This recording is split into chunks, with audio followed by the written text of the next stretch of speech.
Եկել հարցերը հերթով տվեք, որ հնարավոր լինի պատասխանել, որովհետև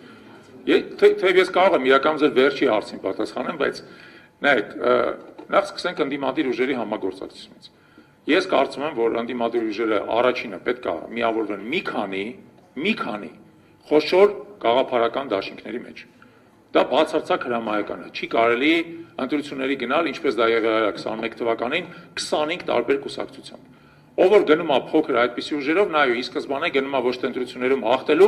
այլ ընտրություններում ինչ-որ մի անհասկանալի դերակատարում ստանձնելու, մեզանից երբեք այդպիսի բան չսպասեք։ Եթե մենք համոզված չլինենք, որ մենք ընտրություններում հաղթելու ենք, ավելի լավ է մենք ընտրություններից դուրս գանք, մեր ձայները փոխանցենք այլ քաղաքական ուժի, քան թույլ տանք, որպեսզի այս վարչակարգը կարողանա նորից վերարտադրվի մեր ձայների հաշվին, այդ մեկ։ Երկրորդը, ինչ վերաբերվում է Գագիկ Ծառուկյանին կամ Սամվել Կարապետյանին, իրանց քաղաքական ուժերին,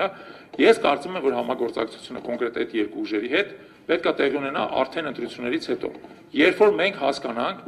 մեր ժողովուրդը, մեր ընտրողը, որ ուժին ինչպիսի մանդատ է տվել։ Դա շատ կարևոր է, որովհետև երբ որ դուք տեսնում եք, որ ուժը ինչպիսի մանդատ է ստացել, գերակշիռ, թե փոքր, ավելի մեծ, կարող է միայնակ կառավարություն կազմել, թե կոալիցիայով է պետք, այդ ժամանակ է գալիս իրական համագործակցության պահը, երբ որ դու հասկանում ես, ինչպիսի ընդհանուր քաղաքական կուրսի շուրջ դու կարող ես համաձայնվել։ Որտեվ շատ պարզ է պատկերացումը, եթե մի ուժ ստացել է, ենթադրենք 20% ձայն, մյուսը 5% ձայն, գերակշիռ է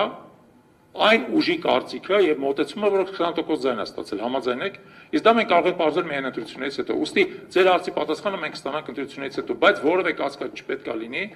որ այն ուժերը, որոնք իրապես ընդդիմադիր են, պետք է ամեն ինչ անեն, որպեսզի թույլ չտան այս վարչախմբի վերարտադրությունը ազգային ժողովում։ Եվ օրինակ մասնապես երկրորդ տուրի ընտրությունների գնալու միջոցով, որի հնարավորությունը գիտեք, սահմանադրությունը տալիս է։